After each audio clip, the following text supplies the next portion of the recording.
Jemaat yang dikasihi Tuhan, mari kita persiapkan hati kita.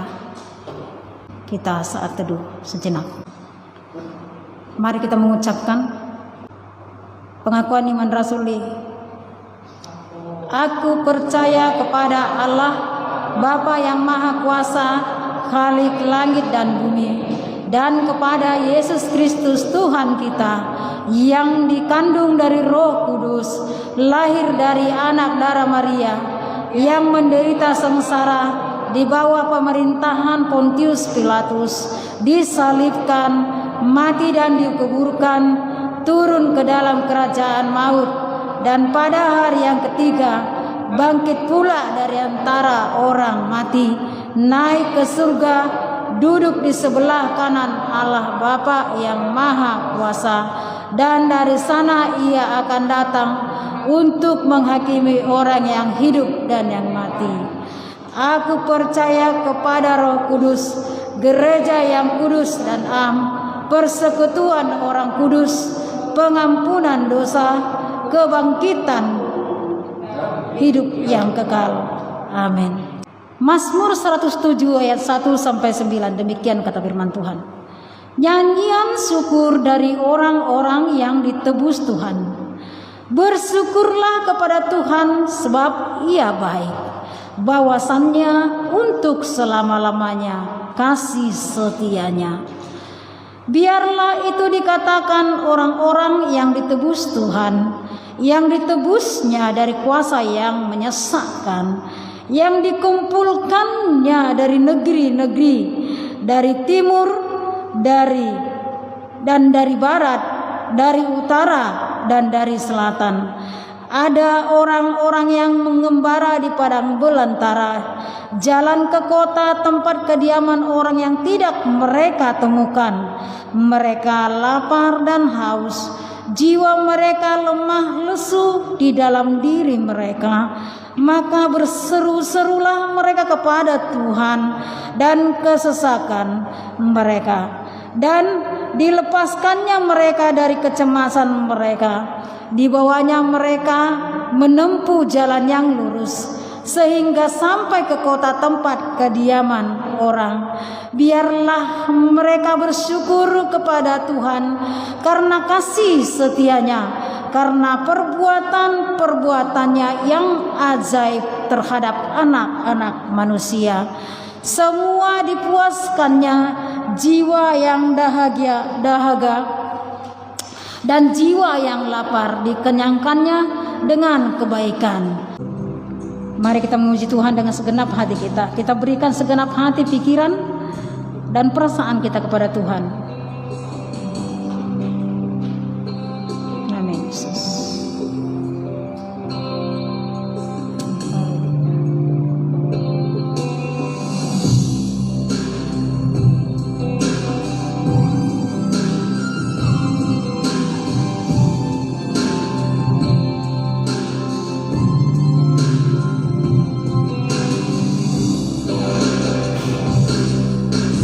Roh-Mu yang hidup penuhiku, mengalir dalamku. Jiwaku tenang bersamamu dalam naungan-Mu. Ku buka hati, ku buka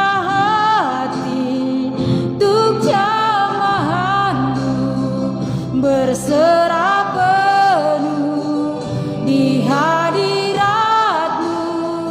Kau ambil alih seluruh hidupku, di altar-Mu menyembah-Mu.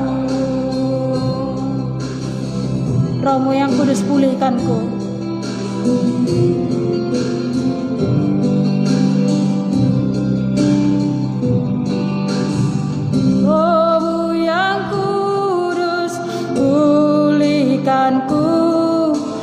Engkaulah damaiku. Ku hidup oleh anugerah-Mu dan menyertaiku.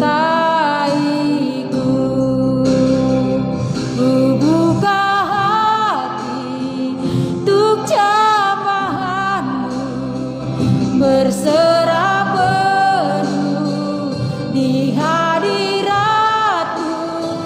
Kau ambil alih seluruh hidupku, di altar-Mu menyembah-Mu. Roh-Mu yang hidup penuhiku, Roh-Mu yang hidup penuhiku, datang urapiku. Ku siap terima kuasa-Mu, hidupku bagimu. Ku buka hati untuk jamahan-Mu, berserah penuh di hadirat-Mu. Kau ambil alih seluruh hidupku, di altar-Mu menyembah-Mu.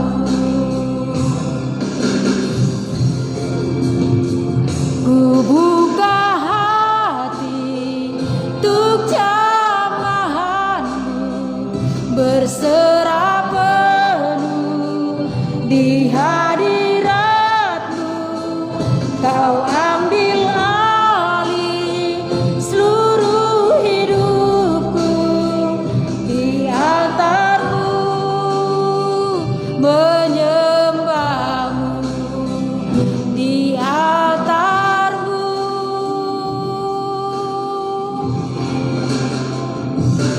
menyembah-Mu. Semuanya kita berdoa. Kami mengucap syukur ya Tuhan. Kami memuji muliakan nama-Mu. Sungguh Engkau besar Bapa. Pada hari ini jemaat-Mu telah berkumpul di kemah-Mu ini Tuhan Yesus, untuk memuji memuliakan Engkau. Mari Tuhan Yesus, kiranya roh dan hadirat-Mu berada di tempat ini. Penuhi jiwa kami, penuhi hati kami Tuhan Yesus, sehingga kami mengalami damai sejahtera yang luar biasa, dan hati kami penuh dengan sukacita, puji-pujian kemuliaan bagi nama Tuhan. Tuhan, mari sertai ibadah ini dari awal sampai akhir, dari mulai Tuhan Yesus, bahkan pelayanan daripada hamba-Mu untuk firman Tuhan. Tuhan Yesus menyertai setiap lidah hamba-Mu, Engkau urapi. Tuhan, inilah kami siapkan, kami sediakan hati kami untuk menyembah Tuhan. Dalam nama Yesus, amin. Bacaan kita hari ini dari kitab Yohanes 12, Yohanes pasal 12 ayat 30 sampai 36. Kita akan membacakan secara responsoria.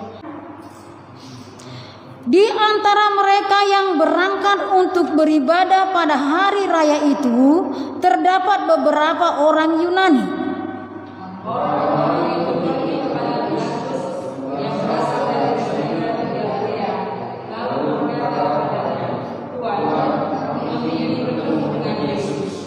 Filipus pergi memberitahukan kepada Andreas. Andreas dan Filipus menyampaikan pula kepada Yesus. Tetapi Yesus menjawab mereka, katanya, telah tiba saatnya Anak Manusia dimuliakan. Aku berkata kepadamu, sesungguhnya jikalau biji gandum tidak jatuh ke dalam tanah dan mati, ia tetap satu biji saja, tetapi jika dia mati, ia akan menghasilkan banyak buah. Siapa mencintai nyawanya, ia akan kehilangan nyawanya. Tetapi orang siapa yang mencintai nyawanya, ia akan kehilangan hidup yang kekal. Barang siapa melayani aku, ia harus mengikuti aku, dan di mana aku berada, di situ pun pelayanku akan berada. Barang siapa melayani aku, ia akan dihormati Bapa. Sekarang jiwaku terharu dan apakah yang katakan, Bapa, selamatkanlah aku dari saat ini. Tidak, sebab itu Kau datang ke dalam saat ini. Bapa, muliakanlah namamu. Maka terdengarlah suara dari surga, aku telah memuliakannya, dan aku akan memuliakannya lagi. Orang banyak yang berdiri di situ dan mendengarkannya berkata, bahwa itu betul. Ada pula yang berkata, seorang malaikat telah berbicara dengan dia. Jawab Yesus, suara itu telah terdengar bukan oleh karena aku, melainkan oleh karena kamu. Sekarang kamu sempat dengan atas dunia ini. Sekarang juga kuasa dunia ini akan dilemparkan keluar. Dan aku, apabila aku ditinggalkan dari bumi, ditinggikan dari bumi, maaf, saya ulangi. Dan aku, apabila aku ditinggikan dari bumi, aku akan menarik semua orang datang kepadaku. Ini dikatakannya untuk menyatakan bagaimana caranya ia mati. Lalu jawab orang banyak itu, kami telah mendengar dari hukum Taurat bahwa Mesias tetap hidup selama-lamanya. Bagaimana mungkin engkau mengatakan bahwa anak manusia harus ditinggikan? Siapakah anak manusia itu? Kata Yesus pada mereka, ada sesuatu lagi terangkan dari antara kamu. Selamat hari kepada-padamu, percayalah padanya, supaya kalian jangan menguasai kamu. Karena siapa berjalan dalam kegelapan, ia tidak tahu kemana ia pergi. Percayalah, bersama-sama kita ucapkan ayat 36, 1, 2, 3 ya. Percayalah kepada terang itu, selama terang itu ada padamu, supaya kamu menjadi anak-anak terang. Sesudah itu berkata demikian, Yesus pergi bersembunyi dari. Amin. Mari kita sampai ke penyembahan kita kepada Tuhan.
kasih buat kasih-Mu, buat karya-Mu, buat darah-Mu kepada kami Tuhan. Yesus, harapanku di dalam-Mu. Yes, hanya Kau Yesus, kuatku. Ku percaya, ku aman dalam-Mu.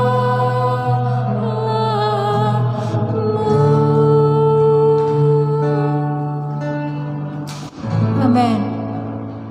Kita berdoa. Haleluya. Terima kasih Tuhan. Engkau harapan kami Tuhan.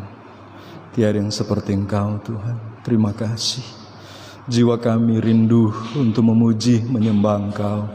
Tapi terkadang banyak hal yang mengekang kami, sehingga kami merasa terikat, terbelenggu. Tuhan kasihani kami, ampuni kami. Kami rindu mengalami kelepasan di dalam Engkau. Engkaulah satu-satunya harapan kami. Terima kasih Tuhan, terima kasih. Engkau harapan kami, terima kasih. Kami percaya di dalam Engkau kami aman. Walaupun banyak tantangan, banyak cobaan, banyak serangan dari si jahat yang menyerang hati, pikiran, kehidupan kami, tapi kami percaya ketika kami ada di dalam Engkau, kami aman. Terima kasih Tuhan.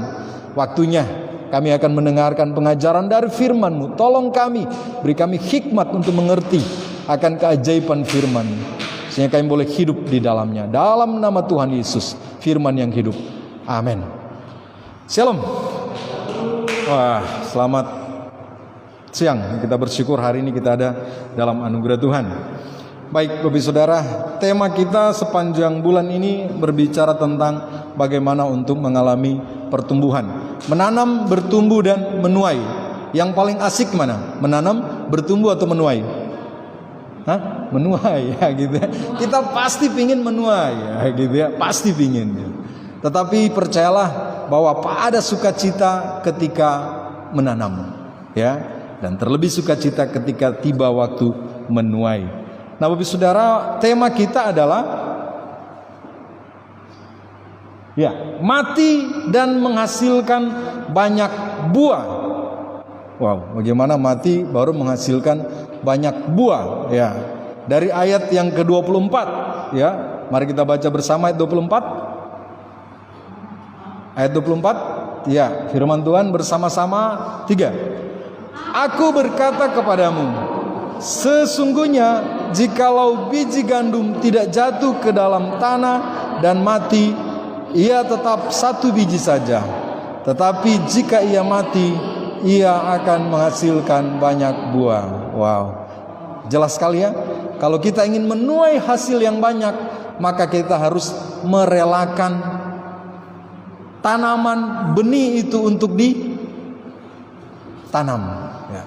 Selama benih itu ada pada kita, tidak jatuh di dalam tanah, maka itu tidak akan pernah menghasilkan buah ya. Sama juga dengan kehidupan. Jadi ini luar biasa. Jadi cerita ini Bapak Saudara, ketika Yesus dari Betsaida datang kemudian dalam perjalanan ya, masuk ke Yerusalem. Setelah itu di Yerusalem Yesus dielu-elukan. Orang kemudian menyambutnya dengan keledai ya, Yesus naik di keledai, kemudian orang menghamparkan ya daun palem, mengeluh-ngeluhkan Yesus ketika dia masuk di Yerusalem.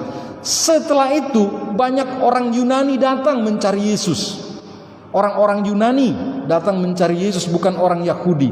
Nah makanya di pembacaan tadi, orang-orang Yunani ini datang bertemu dengan Filipus. Kami pingin ketemu Yesus. Baru Filipus pergi ketemu siapa? Andreas. Ya, Filipus bilang sama Andreas, ada orang-orang Yunani yang mau datang ketemu Yesus. Nah, Filipus dan Andreas kemudian pergi bertemu dengan Yesus. Setelah bertemu dengan Yesus, Yesus kemudian berkata apa? Sudah saatnya sekarang sudah tiba, Anak Manusia dimuliakan. Apa maksudnya? Ketika banyak orang Yunani ini bukan tanda kutip ya, bukan orang Yahudi, bukan orang pilihan Tuhan. Orang pilihan Tuhan, bangsa pilihan Tuhan itu orang Yahudi, ya. Makanya orang Yahudi terhadap orang Yunani menganggap mereka itu apa ya? Ya berbeda lah, karena mereka bukan orang pilihan Tuhan. Sehingga ketika orang Yunani datang, orang Yahudi itu pasti bertanya-tanya. Ingat cerita ketika Paulus mulai memberitakan Injil keluar orang Yahudi, masuk ke Yunani dan sekitarnya. Orang-orang Yahudi, murid-murid Yahudi itu protes. Karena mereka merasa waktu itu keselamatan anak manusia Mesias yang dijanjikan itu hanya khusus untuk orang-orang Yahudi.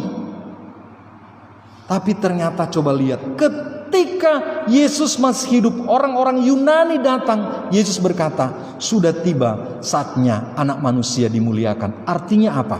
Pada saat itulah belenggu pemahaman orang bahwa keselamatan hanya untuk orang Yahudi itu kemudian diputuskan. Makanya kita sampai sekarang kemudian beroleh keselamatan juga. Ya. Nah, oke. Dalam percakapan itulah muncul bagian ini. Yesus berkata, aku berkata kepadamu sesungguhnya jikalau biji gandum tidak jatuh ke dalam tanah dan mati, ia tetap satu biji saja.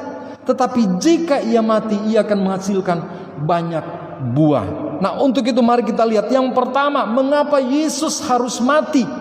Yang pertama, ternyata kematian Yesus itu untuk menyatakan kemuliaan Allah. Di dalam ayat 23 hingga 29. Makanya Bapak Saudara, di ayat 27 Yesus bilang apa? Yesus sebenarnya sanggup terlepas dari kematian di dunia ini. Namun Yesus tidak melakukannya. Karena untuk itulah Yesus datang ke dalam dunia.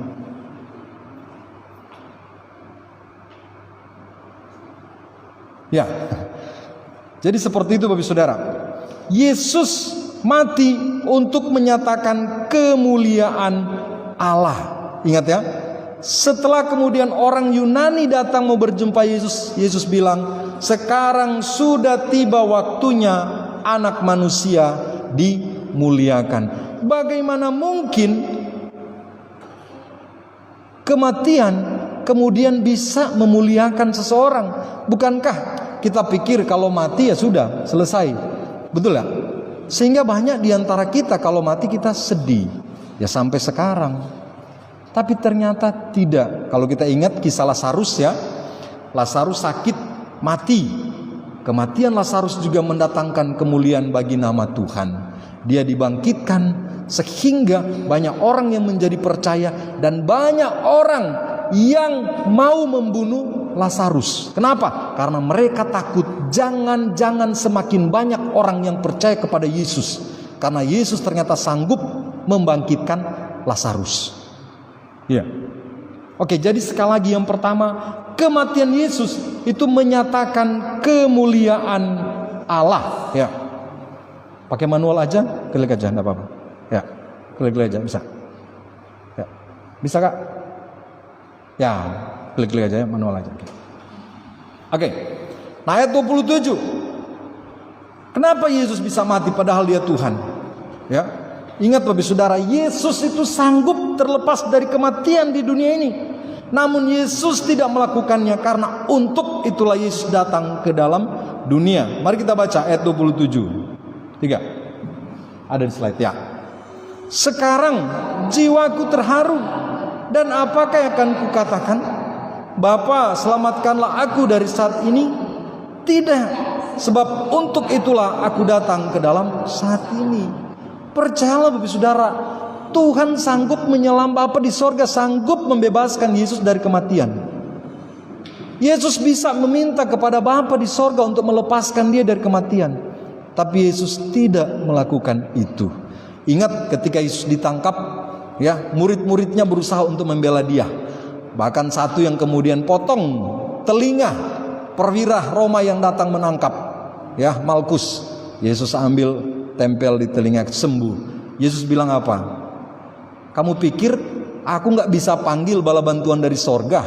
Ya, tapi bukan untuk itu aku datang ke dunia. Aku datang ke dunia untuk menjalani kematian.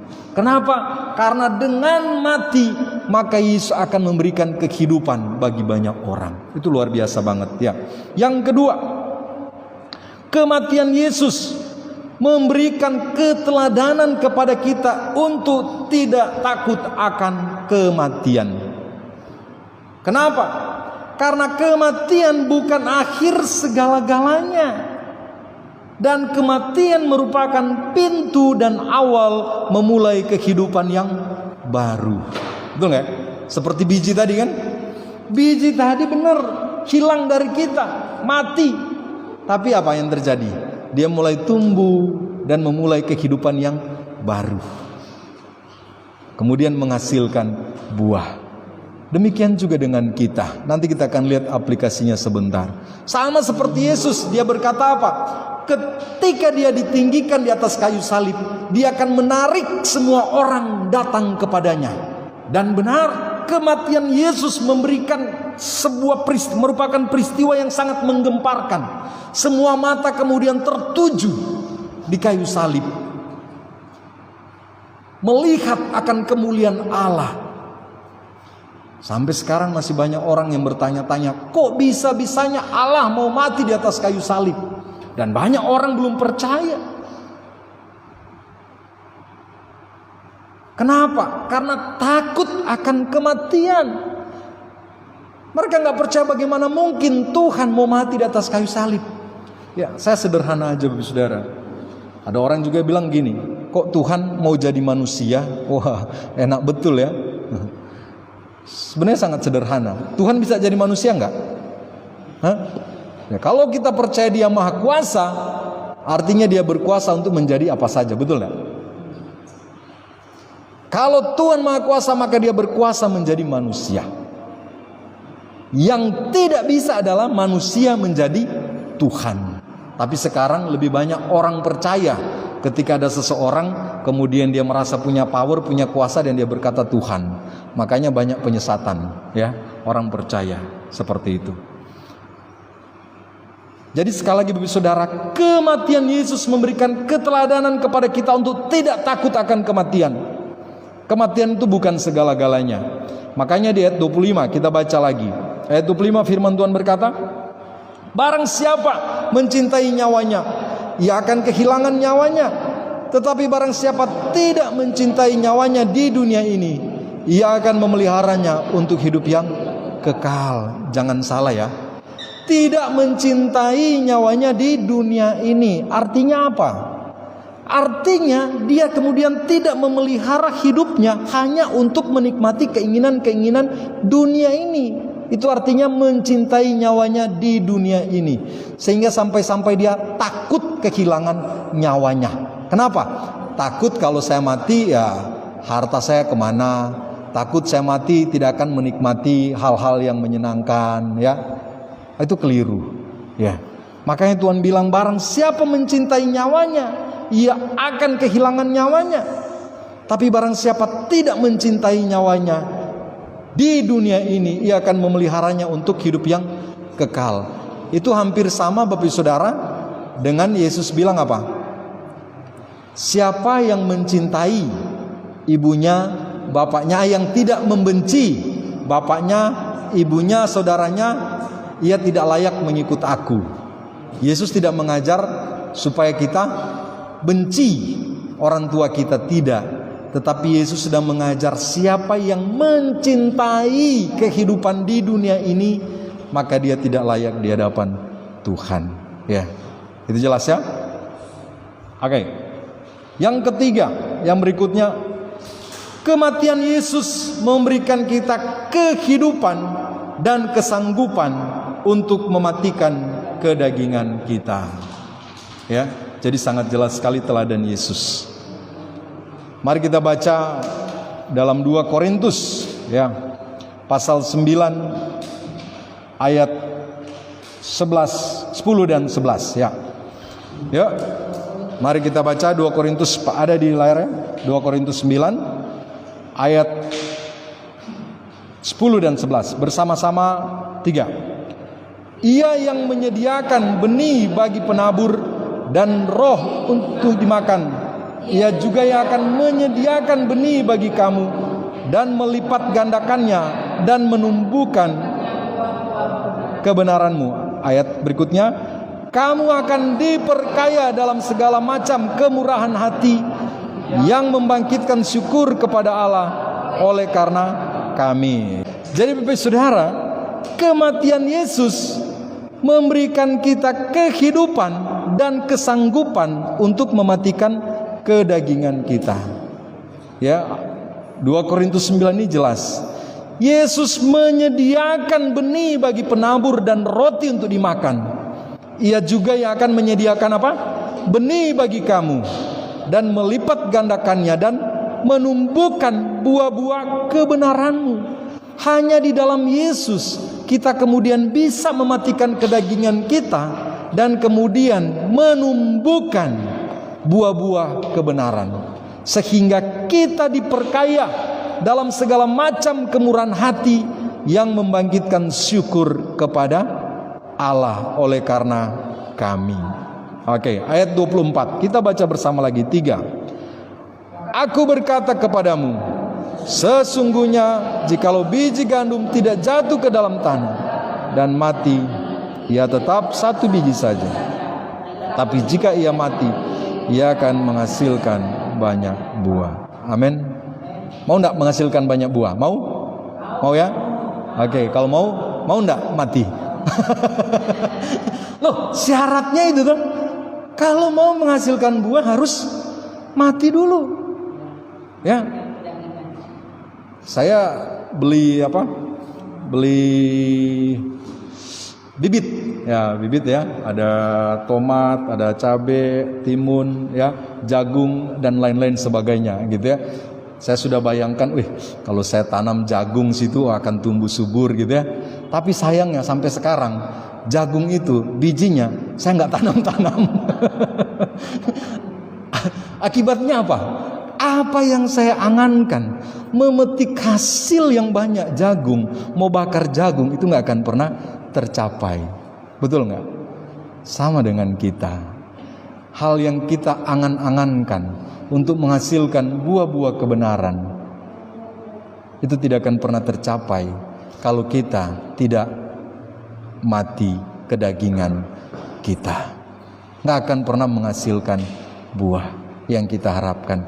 Jadi syaratnya supaya kita boleh menghasilkan buah, maka izinkan yang pertama, benih yang telah dikuduskan Allah, benih ilahi itu, Kristus Yesus itu menguasai hidup kita.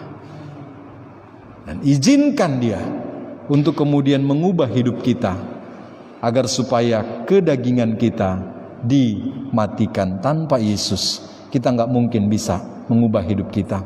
Maka Yesus, saya senang betul dengan Yohanes pasal 15. Yohanes pasal 15 itu tentang pokok anggur yang benar. Yesus adalah pokok, kita adalah rantingnya. Kita nggak mungkin bisa berbuah kalau nggak dicangkokkan. Setelah kita dicangkokkan, baru kita berbuah. Banyak orang ingin berbuah tapi nggak mau dicangkokkan dengan pokok itu, nggak mungkin bisa berbuah.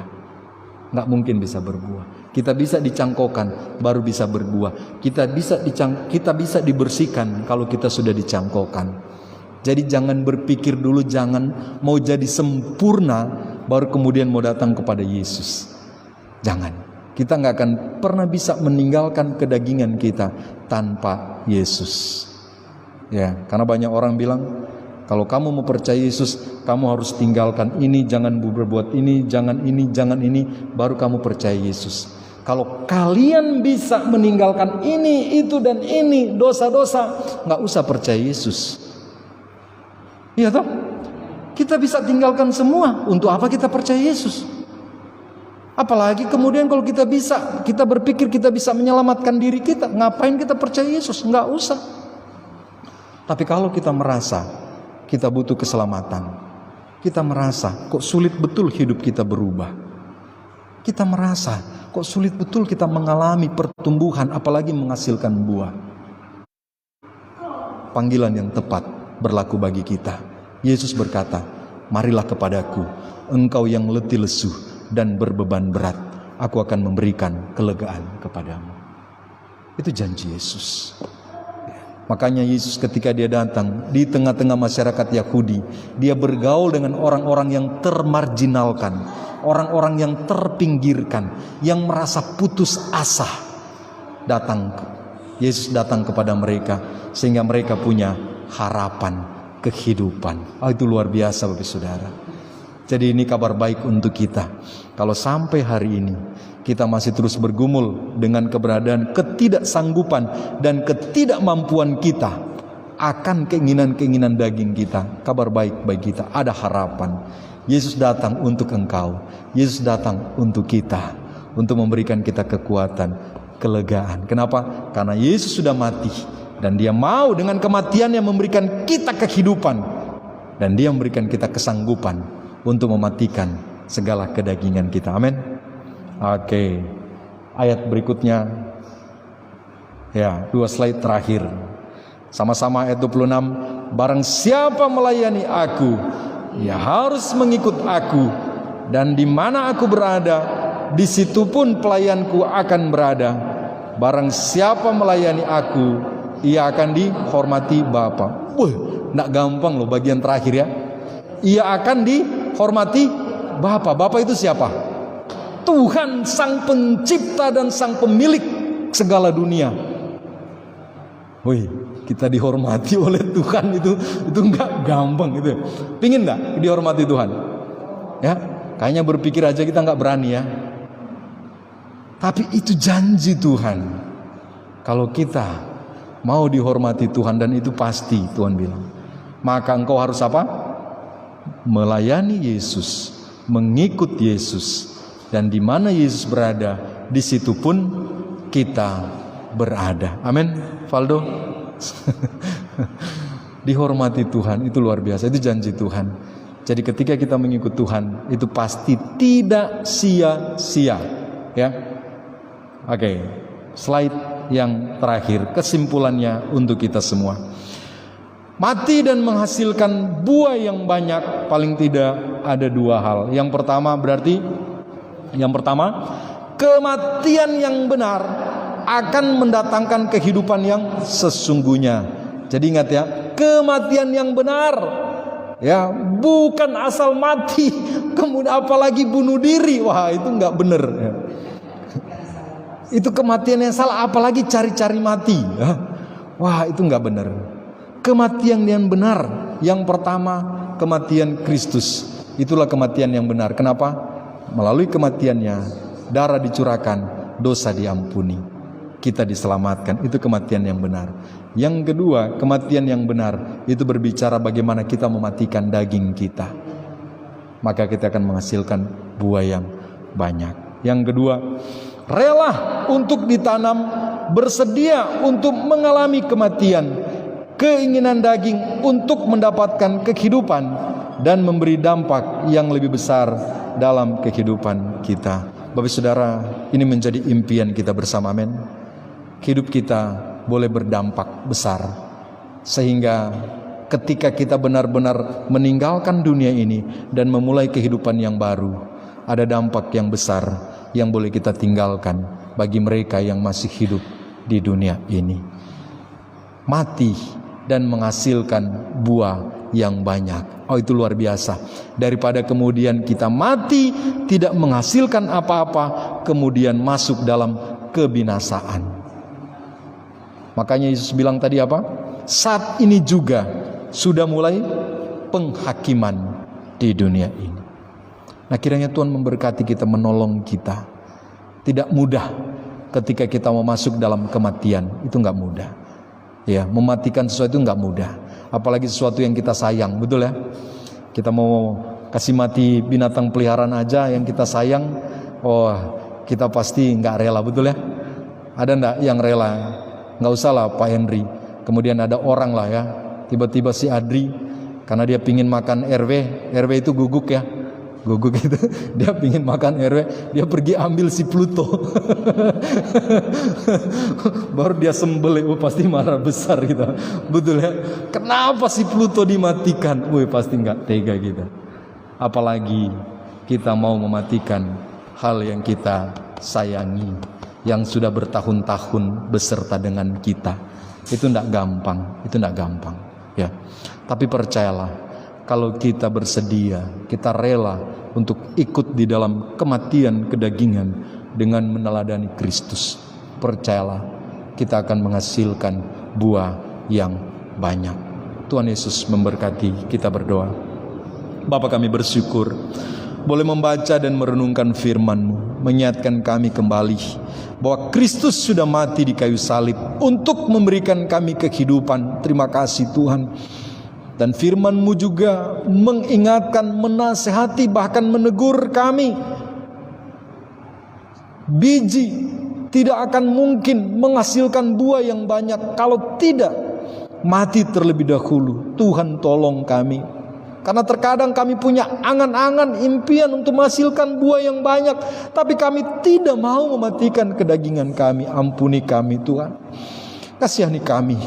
Biarlah dengan firman-Mu yang terus mengingatkan kami, hari demi hari hidup kami boleh diubahkan, sehingga pada akhirnya kami boleh menghasilkan buah-buah kebenaran sebagaimana janji firman Tuhan. Terima kasih.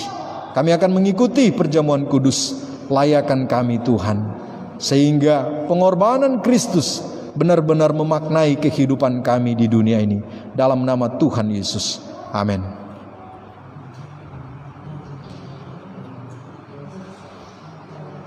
Baik, umat Tuhan, kita akan mengikuti perjamuan kudus.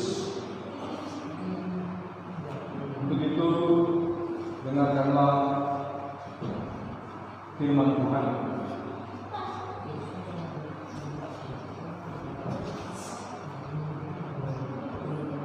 Bapak saudara, firman Tuhan berkata, sebab apa yang telah diteruskan kepadamu telah kuterima dari Tuhan, yaitu bahwa Tuhan Yesus pada malam waktu Ia diserahkan mengambil roti, dan sesudah itu Ia mengucap syukur atasnya. Ia memecah-mecahkannya dan berkata, inilah tubuhku yang diserahkan bagi kamu, perbuatan ini menjadi peringatan atas aku.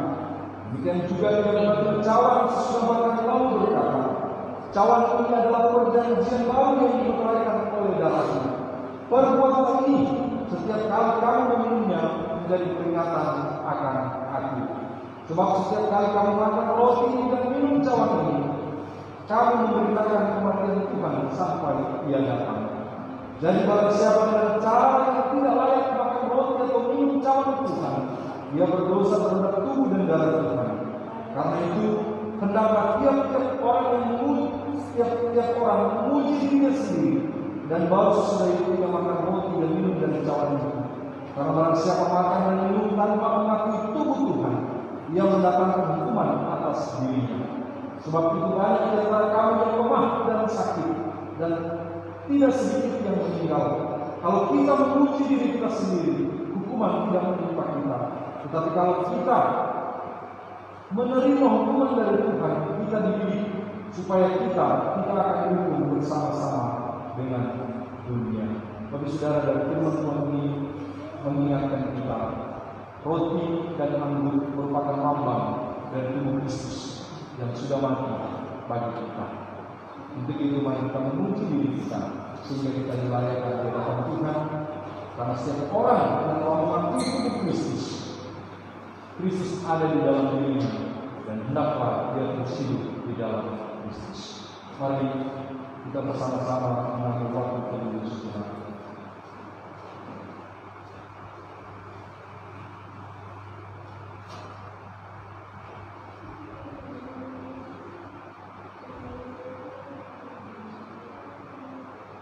Pada dasarnya kami tidak layak di hadapan mulia Tuhan. Hanya oleh anugerah, hanya oleh belas kasih Tuhan saja kami dilayani. Terima kasih Tuhan, terima kasih. Kau telah merelakan dirimu mati di kayu salib agar kami yang berdosa ini selamat. Tuhan, kami akan makan dari roti dan minum dari anggur sebagai lambang tubuh dan darah Kristus. Layakkan kami sehingga manapun kami pergi dan berada, kami terus diingatkan bahwa Kristus ada di dalam kami ada di dalam Kristus, dan kami menjadi saksi Kristus dimanapun kami berada. Terima kasih Tuhan. dalam nama Tuhan Yesus Kristus. Amin. Roti dan anggur akan dibagikan, nanti ditutup dari apa dari saya, kemudian kita akan minum bersama. Mari kita makan roti. Yesus berkata, inilah tubuhku yang diserahkan bagi kamu. Perbuatan ini menjadi peringatan akan aku. Mari kita makan.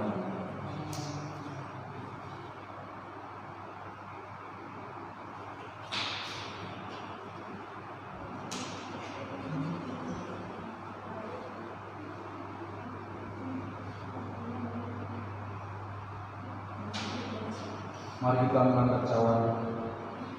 Tuhan Yesus berkata, cawan ini adalah perjanjian baru yang dimeteraikan oleh darahku.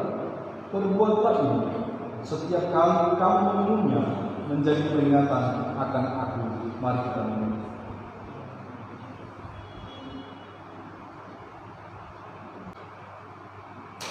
Bapak yang baik, kami berterima kasih kepada Tuhan. Kami boleh menikmati perjamuan kudus bersama-sama. Kami boleh diingatkan bahwa Kristus telah rela mati dari salib untuk menebus salah dan dosa kami. Terima kasih Tuhan, terima kasih. Kami bersyukur untuk semuanya.